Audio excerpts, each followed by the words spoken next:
Salut les disciples de la boxe, c'est Jean-Charles et aujourd'hui je suis avec Dylan Chara, boxeur professionnel. Et mon idée en fait, en faisant une interview avec lui, on va parler de son parcours, c'était un petit peu de répondre aux questions des plus jeunes ou pas, mais qui aimeraient savoir comment on devient boxeur professionnel. Et en fait on va s'inspirer de son parcours pour répondre à toutes ces questions-là. Donc, alors, ma première question, elle est toute simple, c'est comment tu as mis un pied dans la boxe? Alors comment j'ai mis un pied dans la boxe? J'ai commencé la boxe à l'âge de 13-14 ans environ. Et à la base en fait j'ai commencé par faire du karaté à l'âge de 6 ans. J'ai toujours fait des sports de combat. Mon père m'a mis au sport de combat très jeune parce que je n'étais pas fait pour le foot ou sport de ballon, tout ça. D'accord.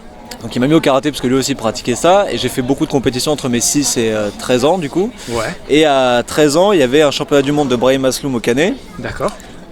C'était en 2007. Alors Canet, c'est ta ville? C'est ma ville, ouais. Voilà. Alors moi je suis né à Cannes et j'ai commencé la boxe, le karaté au Canet et la boxe au Canet. Et j'ai grandi à Valbonne, c'est une ville qui est à côté du Canet, donc à 10 minutes. Et donc un soir on allait voir un combat de Brahim Asloum à la Palestre, au Canet, et en sortant de la salle j'ai dit à mon père je vais arrêter le karaté et tout. Déjà je commençais un peu à m'ennuyer. Je lui ai dit je veux faire de la boxe maintenant. Au début ma mère et lui étaient un peu réticents, c'est normal, ils avaient un peu peur pour moi. Et après j'ai vraiment essayé de faire en sorte qu'ils me fassent confiance et tout.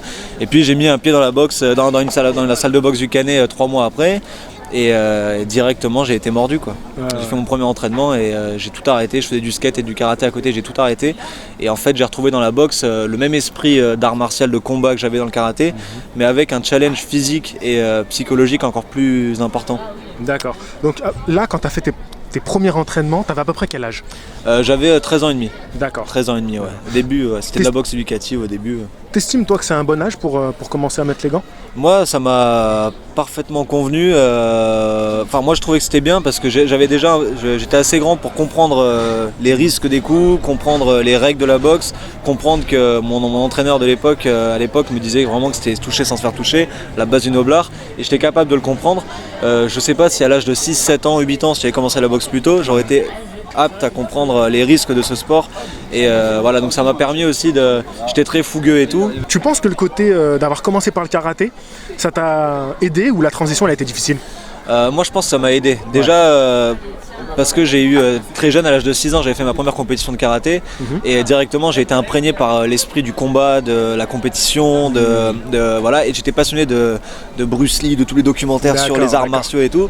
Donc en fait ça m'a aidé parce que j'avais l'esprit d'un combattant quand j'ai commencé la boxe. Et du coup j'ai appliqué les règles de l'art martial du karaté dans la boxe, c'est-à-dire voilà, le dépassement de soi, le respect de l'adversaire, mais il faut le battre et trouver ses faiblesses pour les exploiter. Et c'est ça que j'aimais. Non, moi ça m'a vraiment aidé. Par contre la transition technique, c'était à mourir de rire au début. Ah ouais. Quand on voit les premières vidéos de moi en train de boxer dans la salle, parce que mon père me filmait et tout, j'avais 13 ans et demi, 14 ans, et j'étais hyper raide, et je sautillais comme ça, et je donnais les coups, je les retirais, j'étais incapable de donner un crochet, et je savais pas faire des esquives rotatives, tout ça, ça a mis du temps avant que j'arrive à me poser et tout, donc ça a été assez un peu plus long, mais j'étais jeune, donc bien sûr. Mais ça m'a aidé par contre mentalement et tout, d'avoir fait du sport et des sports de combat depuis tout jeune.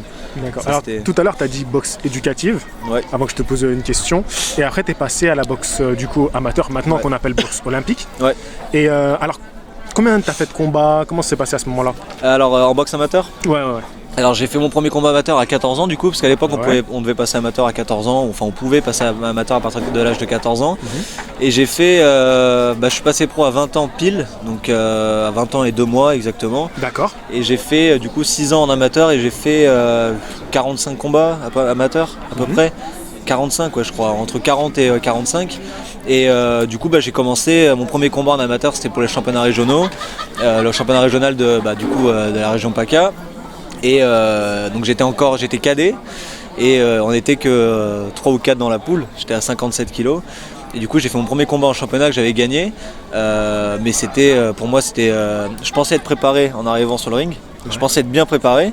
Et en fait au bout de 2 minutes de combat j'étais asphyxié, incapable de réfléchir et tout, donc j'ai gagné vraiment avec l'envie parce que je me suis surpassé. Mais en sortant du ring je me suis dit il y a un problème quoi. Il y a un vrai problème dans ma préparation ou quoi, enfin là je me suis dit c'est un sport de fou. Et tu penses pas que c'est dû au stress du ring? Ah ouais, c'est ça aussi. C'est ça, voilà. Le stress, la mauvaise gestion de la respiration. C'est ça. Et je me suis asphyxié et je me souviens vraiment que c'était horrible. J'avais vraiment pas apprécié quoi. Mais en sortant je me suis dit bon, faut pas que je reste là-dessus et tout. J'avais fait le deuxième combat 2 semaines après et j'avais perdu. Et là, encore une fois, je m'étais dit merde, c'est pas possible, il y a un problème. Je me suis entraîné encore d'arrache-pied, j'ai regardé des vidéos et voilà. Et après, petit à petit, en fait, ce qui m'a permis d'évoluer en boxe amateur et de prendre de l'expérience, ça a été parce que j'ai jamais été un champion en amateur, j'ai jamais été champion d'Europe, champion de France ou quoi. Hein. Donc j'ai été en équipe de France, j'étais au championnat de France chaque année, j'étais champion régional, tout ça. Mais ce qui m'a vraiment permis d'évoluer, ça a été de ne jamais rien lâcher en fait. J'avais des prédispositions, j'étais un peu doué pour les beaux mouvements, apprendre la technique, tout ça, j'étais agile. Mais j'étais dans un club associatif où on m'enseignait pas vraiment ce qu'il fallait faire au haut niveau. À l'époque, c'est la boxe en touche pour gagner les combats au championnat de France, tout ça et tout. Donc j'apprenais sur le tas un peu. Lors de mes défaites, je me remettais en question, j'étudiais et voilà. Et le fait de ne jamais avoir rien lâché au fil des combats, c'est ça qui m'a permis d'évoluer. Alors la question que j'ai envie de te poser, c'est quand tu boxes en amateur, comment tu vois ton avenir? Est-ce que tu te dis je vais passer pro un jour, ou tu fais ça de manière pour faire de la compète, ça te fait plaisir? Il y a eu un déclic à un moment où tu te dis je veux être pro? En fait, vraiment depuis tout petit, déjà quand j'avais commencé le karaté à l'âge de 6 ans, j'étais un compétiteur. Donc en fait, dès que je faisais un sport, j'ai fait du karaté, du skate ou de la boxe, je voulais être le meilleur et je voulais tester le haut niveau. Et ça s'est fait étape par étape en fait. Quand je suis passé amateur, je voulais être champion régional. Et après je me suis dit maintenant je veux voir mon nom sur les tableaux de compétition des championnats de France et être champion de France. Et le jour où j'ai vu mon nom là-dessus, j'ai fait putain, j'aimerais bien faire partie de l'équipe de France. Et graduellement comme ça, je me mettais des objectifs de plus en plus hauts. Et un jour, quand j'étais jeune, hein, à 16-17 ans, ou 3 ans après avoir commencé, je voyais régulièrement des combats pro. Il y avait Hassan Ndam à l'époque qui était au top de sa forme, il y avait des grands combats et tout, mais Mayweather il faisait des combats de fou. Et je me disais moi je veux connaître ça, je veux connaître la boxe pro, torse nu, des combats en 12 rounds. Je rêvais de voir ce que ça faisait de boxer en pro. Et du coup, c'était mon objectif de passer pro, quoi. Mais c'était une idée, une envie. Et petit à petit, chaque jour, je faisais ce qu'il fallait pour essayer d'y arriver. Mais ça restait, à l'époque, à 16 ans, 17 ans, c'était un objectif. Voilà, je m'étais fixé assez jeune quand même. Pendant ta carrière toujours amateur, t'es toujours resté dans le même club avec le même entraîneur, ou t'as évolué, t'as changé? Alors moi j'ai toujours été licencié au Canet, je suis resté au Canet tout le temps. D'accord. Et encore aujourd'hui je représente la ville du Canet. D'accord. Voilà, donc par contre c'était un club associatif où il y a eu pas mal d'entraîneurs différents qui ont tourné. Quand j'étais en boxe éducative, c'était un premier entraîneur, Jean Orfila. Après en amateur c'était un autre entraîneur qui gérait l'équipe, il y a eu Laurent Ramirez, il y a eu Nizar Boubaker. Donc voilà, et j'ai appris un peu avec eux tous, j'ai appris beaucoup de choses, particulièrement avec, il y a eu Nizar Boubaker qui m'a accompagné entre mes 16 et mes 18 ans. Donc en fait, j'ai appris avec chacun d'eux, et après en partant en équipe de France dans les tournois internationaux, là j'ai appris des entraîneurs des équipes olympiques, où là j'ai vraiment beaucoup appris, mais à chaque fois je revenais au Canet. Et parce que j'habitais là-bas, parce que voilà, et après c'est en passant pro que là pour mes études j'ai pu partir à l'étranger, du coup tester des clubs à Londres, à Dublin, tout ça. Et là je me suis dit maintenant si je veux atteindre le haut niveau en pro, il faut que je parte, que j'aille dans un club vraiment pro, un centre professionnel pour aller au plus haut niveau, quoi. Et quand tu as pris cette décision-là, je suppose que pour ton entourage, il faut quand même en parler, leur dire que tu veux être boxeur pro. Est-ce que c'est quelque chose qui a été facile ou pas forcément? Avec ma famille et tout ça. Ouais, avec les proches. En fait, c'est atypique. Ouais, c'est atypique complètement. Mais en fait, j'ai jamais, parce que j'avais ce rêve en moi, dans ma tête, de passer pro et de faire des grands combats et tout. Ouais. Mais pour mes parents, j'ai jamais eu une discussion avec eux à la 15, 16, 17 ans où je leur ai dit je veux juste être boxeur pro. Moi je leur disais je veux faire mes études et je veux faire de la compétition en boxe. Et après ça s'est fait naturellement. Et le jour où j'avais eu 45 combats amateurs ou 40 combats amateurs, la question de passer pro était naturelle. Et du coup je leur ai dit maintenant j'aimerais passer pro parce que je veux passer pro et devenir champion en boxe pro. Ça s'est fait naturellement en fait. Je leur ai jamais parlé de ça à 16-17 ans. Les choses sont faites vraiment pour eux aussi, au fil du temps. C'était assez naturel. Et pour eux aussi, voilà. Et même s'ils avaient conscience des risques de ce sport, ils n'étaient pas forcément hyper rassurés que je fasse ce sport, j'ai eu la chance qu'ils m'encouragent, qu'ils m'aient toujours encouragé à faire ce que j'aime, ce que j'aimais à l'époque. Et du coup ils m'ont jamais retenu et tout, ils m'ont beaucoup soutenu. Et ce qui fait que le jour où je leur ai dit naturellement je veux passer pro parce que la boxe amateur j'en ai assez, ça s'est fait naturellement. Mais je leur en ai pas parlé avant, pas plus jeune, quoi. On en a parlé le jour où ça devait se faire à 20 ans, à 19 ans, 20 ans. Voilà. Alors, comme on s'adresse à des personnes qui ne connaissent pas forcément le milieu de la boxe, quand tu as fait tes 6 ans de boxe amateur, que tu as fait tes 45 combats, toi tu pouvais donc passer professionnel. Mais il faut, je crois, un minimum de quand même une vingtaine de combats. avant de le passer. Et donc toi, après, ça se passe comment exactement? Alors, il faut une vingtaine de combats. Alors, à l'époque, je me souviens qu'il fallait faire les championnats de France, il fallait avoir des résultats au niveau national, il fallait avoir un palmarès positif. Donc c'est pareil aujourd'hui. Hein. Il fallait avoir été champion de sa région aussi, je crois, il me semble. Et après, donc, il faut faire une demande auprès de la fédération. Il y a une commission tous les 2 ou 3 mois, je ne sais même plus exactement. On fait une demande auprès de la fédération, une demande de licence de boxeur professionnel. Donc notre candidature passe en commission. Donc il y a des membres de la Fédération française de boxe qui vont analyser le palmarès du boxeur en question et son parcours amateur. Et si son profil correspond à la boxe pro et s'il a le niveau pour passer pro, ils acceptent de le faire passer donc, en groupe D, en boxe pro, parce qu'il y a plusieurs groupes en boxe professionnelle, groupe D, groupe C, groupe B ou A. Et suivant le palmarès du boxeur amateur, on va le positionner soit en groupe D, soit en groupe C, ou même certains en groupe B directement s'ils ont été champions olympiques, boxeurs olympiques ou autres. Et voilà, donc en fonction du parcours amateur, on va les positionner à un certain niveau, une certaine classe en boxe pro. Et donc moi, j'avais envoyé ma demande à 19 ans ou juste avant d'avoir 20 ans, et on savait que ça allait passer. Et du coup, j'étais rentré en groupe C, boxe pro. Donc j'avais fait après mon premier combat en 4 rounds de 3 minutes, au mois de février 2014. Au Canet. Au Canet, ouais. Au Canet. Au moment où tu passes professionnel, tu continues tes études à ce moment-là. Et tu vas être comme ça, étudiant boxeur pendant combien de temps? Pendant mes 5 années d'études. J'ai fait 5 ans d'études supérieures, j'ai fait une licence, après j'ai pris une année de césure pour partir à l'étranger, apprendre l'anglais, etc. Et puis après j'ai fait un master 1, un master 2. Donc en tout c'est même 6 ans, parce que voilà. Et en fait, moi je voulais déjà faire mes études parce que la question ne s'est jamais posée de faire un choix entre la boxe pro ou les études. Parce qu'à l'époque, quand je venais de passer pro, j'avais pas de promoteur, j'avais pas de télé qui médiatisait mes combats, donc j'avais pas de sponsor non plus. Donc c'était la passion qui me faisait faire de la boxe pro. La boxe pro c'était juste le terme professionnel, mais j'en vivais pas. C'était la passion, moi c'était simplement sportif, il n'y avait pas de business derrière.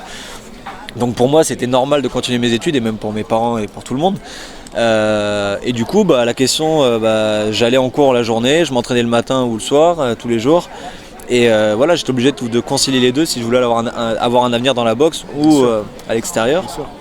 Et au fil du temps, au fil des combats, comme j'ai gagné mes combats, que je suis monté dans les classements, tout ça, les entraînements me prenaient de plus en plus de temps.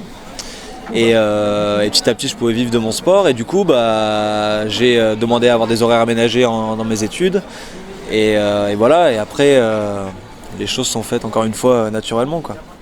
Parce que c'est ça qui, je pense, qui est très très intéressant pour les plus jeunes, c'est de savoir à quel moment tu as pu vivre de ta passion. Parce que voilà, on pose les questions les plus simples. Au début, un boxeur il peut pas vivre de ses premiers combats, c'est très très compliqué. Le terme professionnel, ça ne veut rien dire. Les boxeurs amateurs en équipe de France gagnent plus d'argent qu'un boxeur pro qui vient de passer professionnel. C'est comme ça. C'est parce que le terme pro signifie juste de boxer dans les règles, sous la réglementation professionnelle. En vivre, c'est autre chose. En vivre, voilà. Donc moi, je suis passé pro en 2014. J'ai commencé à vivre de la boxe en 2017. 3 ans après, donc pendant 3 ans, la boxe l'objectif était de monter dans les classements, devenir champion et bien sûr de pouvoir à un moment donné en vivre et me concentrer à 100% sur ma carrière sportive. Mais au début, les études c'était normal pour moi parce que la boxe ça dure qu'un temps. Moi je veux pas arrêter à 40 ans, donc qu'est-ce qu'on fait si on arrête à 30-35 ans?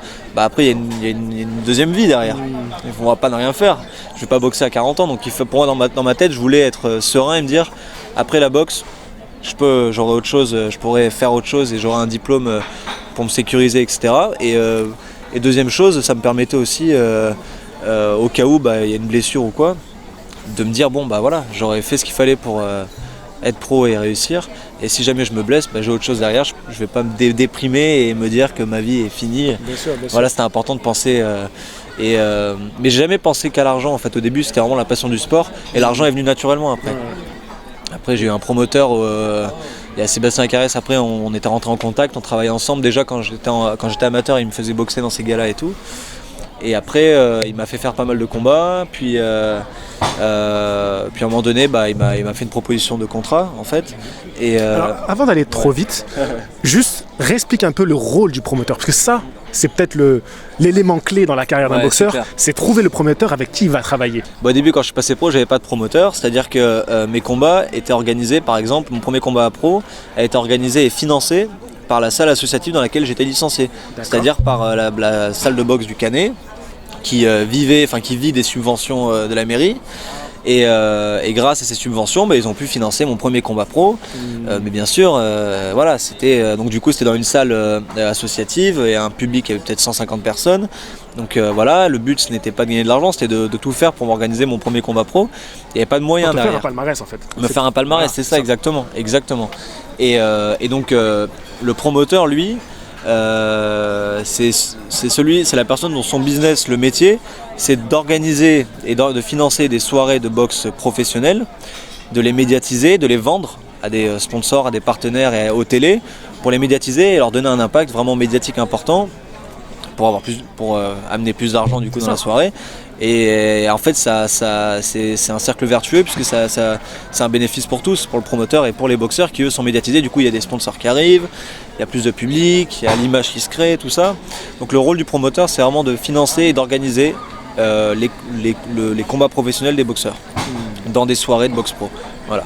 Et donc le problème des boxeurs pro qui n'ont pas de promoteur c'est les moyens, parce que quand ils arrivent par exemple à des enchères pour un critérium, pour un championnat ou autre, s'ils ont simplement les subventions de la mairie, de leur salle associative ou quoi, ils ne vont pas faire le poids face à un promoteur qui, lui, son métier, c'est de financer et de faire du business en vendant des combats de boxe pro. C'est pas pareil. Donc voilà, donc c'est important d'avoir un promoteur aujourd'hui pour pouvoir évoluer. C'est du business. Et c'est ton cas aujourd'hui, tu travailles avec un promoteur? Ouais, voilà. Je travaille avec un promoteur, voilà, donc avec Sébastien Carré, c'est avec Univent. Et donc mes 5-6 premiers combats pro, je les ai fait sans promoteur. C'était financé par des salles associatives. J'ai boxé au Canet, souvent dans le sud, au Canet, à Fréjus, à Monaco, tout ça. Et à mon 7e combat pro, Sébastien Carré commençait à créer une écurie de boxeurs pro pour lancer Univent. C'était en 2016, c'était même en 2015, 2016 le premier combat 2015 le premier combat qu'il m'a organisé. Et du coup il m'a appelé, il m'a fait passer des tests, on va dire. Ouais. Il m'a fait faire plusieurs combats où il me testait face à des Français et tout ça, pour voir si ça valait le coup, je pense, de travailler avec moi. Et petit à petit ça s'est fait naturellement, j'ai gagné mes combats, j'ai montré que je montais dans les classements, que je refusais jamais de boxer quiconque. Et voilà, et après à un moment donné il m'a fait une proposition de partenariat, de contrat, pour qu'on travaille ensemble, où là du coup maintenant on est associés, on va dire, sur ma carrière, où je fais partie de l'équipe Univent. Et donc on a un contrat où il doit organiser et financer 3 combats par an, etc. Et du coup ça c'est dans ton contrat où on te dit que tu auras 3 combats par an. Ouais, dans le contrat on se met d'accord sur le nombre de combats à l'année, le nombre de combats, les rémunérations, tout ça, tout ce qui va avec, les droits d'image et tout.